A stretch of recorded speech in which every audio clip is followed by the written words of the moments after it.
Hello student, welcome back to my channel. I am Sneha and today in this video we are discuss about most important topic myocardial infarction. Myocardial infection एक topic बहुत important है जो कि university में हर बार पूछता है. Not only university but also in viva and competitive exam. So without wasting time let's start. सबसे पहले हम जानते हैं कि मायोकार्डियल इन्फेक्शन यानी होता क्या है. तो हम मायोकार्डियल इन्फेक्शन को ही हार्ट अटैक कहते हैं.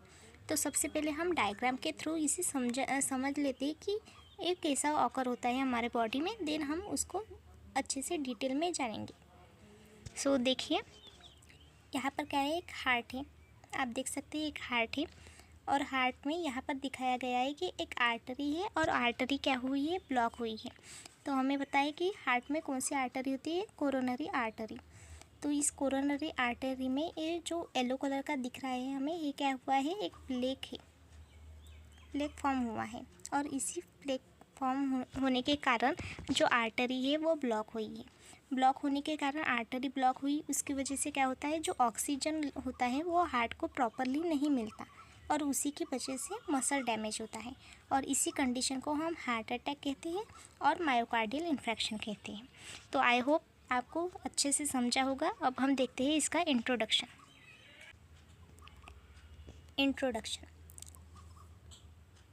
Myocardial infection MI. Also known as heart attack. जो मायोकार्डियल इन्फेक्शन होता है उसे ही हम हार्ट अटैक कहते हैं. It occurs when blood supply of a part of heart muscle is suddenly block causing damage of heart muscle. Myocardial infection कब होता है, जो ब्लड सप्लाई होता है वो हार्ट को प्रॉपरली नहीं मिलता और इसकी वजह से हार्ट मसल डैमेज होता है और इसी कंडीशन को हम मायोकार्डियल इन्फेक्शन कहते हैं. अब हम देखते हैं इसकी definition. Myocardial infection is a death of a part of heart muscle due to prolong interruption of blood supply. Myocardial infection में क्या होता है, जो हार्ट होता है, हार्ट का एक पर्टिकुलर पार्ट डैमेज हो जाता है. क्यों, उसको ऑक्सीजन नहीं मिलता, ब्लड सप्लाई नहीं मिलता और इसी कंडीशन को हम मायोकार्डियल इन्फेक्शन कहते हैं. कॉजेज़ देखते हैं. फर्स्ट कॉजेज़ है acute coronary thrombosis. Clot form हो जाता है आर्टरी में. एथेरोस्क्लेरोसिस. कोरोनरी आर्टरी स्पान, जो आर्टरी होती है वो सडन कॉन्ट्रैक्ट होती है. स्मोकिंग रीज़न हो सकता है. हाइपरटेंशन की वजह से. Diabetes mellitus. हाइपरलिपिडेमिया यानी कि लिपिड की लेवल ज़्यादा हो जाती है. Obesity and stress also. अब हम देखते हैं पैथोफिजियोलॉजी. तो सबसे पहले क्या हो जाता है, एथेरोस्क्लेरोसिस होता है यानी कि क्लॉट फॉर्म हो जाता है. उसकी वजह से प्लेक बनता है और प्लेक क्या होता है, कुछ टाइम के बाद वो रेप्चर हो जाता है, उसका ब्रेक डाउन होता है और इसकी वजह से थ्रोम्बोस फॉर्म होता है. थ्रोम्बोस यानी ब्लड क्लॉट फॉर्म हो जाता है.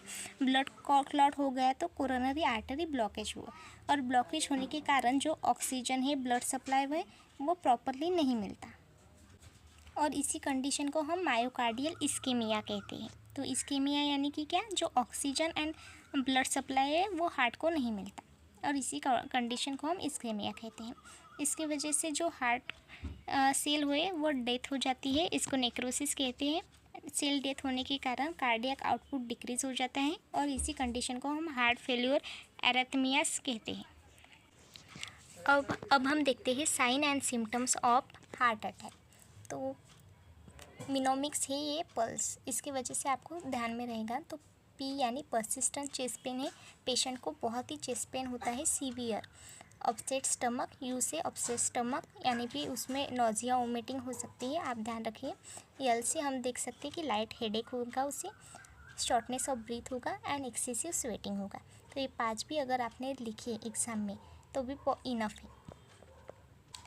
और क्लिनिकल मैनिफेस्टेशन है कि सीवियर चेस्ट पेन होता है, लेफ्ट आर्म में, जॉ में, कोल्ड क्लैमी स्किन, टैकीकार्डिया यानी हार्ट रेट इंक्रीज हो जाता है, नोजिया वोमिटिंग हो सकता है, एंजाइटी हो सकता है. एंजाइटी में पेशेंट को लगता है कि उसकी अब डेथ ही होगी, वह बहुत ही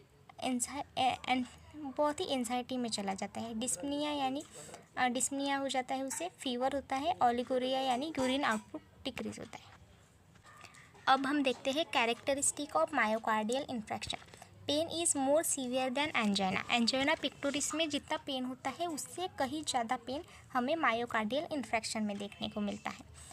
पेन की लेवल कितनी होती है कि वह पेन 15 to 20 मिनट कंटिन्यूसली होता है, और वो हमें रेस्ट लेने से, नाइट्रोग्लिसरीन लेने से वो कम नहीं होता है। जो वही एंजाइना पेक्टोरिस में हमें रेस्ट एंड नाइट्रोग्लिसरीन अगर हमने ली तो हमारा जो पेन होता है वो कम हो जाता है। अब हम देखते हैं diagnostic evaluation of myocardial infection.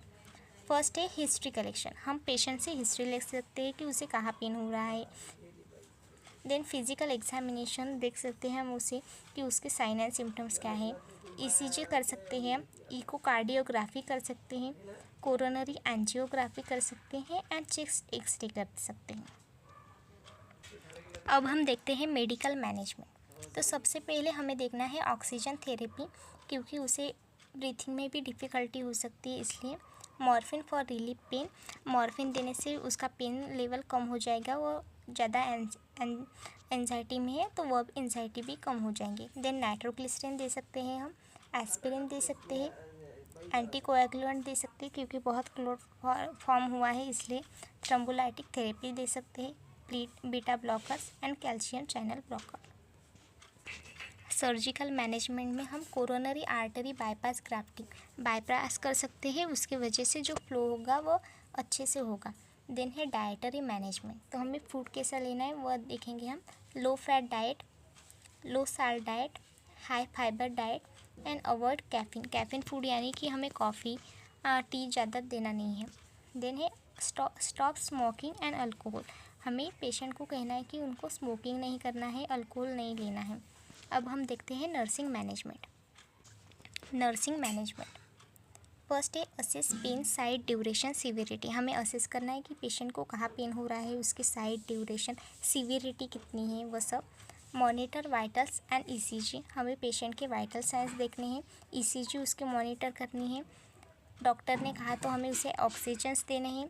जो डॉक्टर ने प्रेस्क्राइब किए हुए मेडिसिन है वो हमें देनी है। पेशेंट को कंप्लीट बेड रेस्ट प्रोवाइड करना है। पेशेंट को हमें काम एंड क्वाइट इन्वायरमेंट प्रोवाइड करना है क्योंकि वो बहुत ज़्यादा एंजाइटी में रहेगा, इसलिए उसकी एंजाइटी हमें रिड्यूस करनी है। यूरिन आउटपुट मॉनिटर करना है क्योंकि बहुत सारे केसेस में ओलिगोरिया हो जाता है पेशेंट को, इसके लिए। Educate patient about diet, exercise and medical compliance. हमें पेशेंट को एजुकेट करना है कि उसे डाइट कौन सा लेना है, लो फैट डाइट, लो सोडियम डाइट, वो सब। उसे एक्सरसाइज बताना है, उसको मेडिकेशन किसके लिए यूज़ किया है, जैसे कि हम नाइट्रोग्लिसरीन किसके लिए यूज़ किया है, मॉर्फिन पेन रिलीफ करने के लिए यूज़ किया है, वह सब हमको उसे बताना है। लास्ट में है कॉम्प्लिकेशन। कार्डियोजेनिक शॉक यानी कि जो कंडीशन कार्डियोजेनिक शॉक में जा सकता है पेशेंट, जो कार्डियक आउटपुट है वह डिमिनिश हो सकता है, हार्ट फेलियर हो सकता है, एरिथमियास हो सकता है, पल्मोनरी इडिमा हो सकता है। इडिमा यानी जो पल्मोनरी आर्टरी है उसमें स्वेलिंग आ सकती है, पल्मोनरी एम्बोलिज्म हो सकता है, sudden cardiac arrest, patient cardiac arrest में जा सकता है। तो आज का लेक्चर कंप्लीट होता है। अगर आपको मेरा वीडियो अच्छा लगा तो please like, share and subscribe करें। मिलते हैं नेक्स्ट वीडियो में नेक्स्ट पार्ट के साथ। Thank you.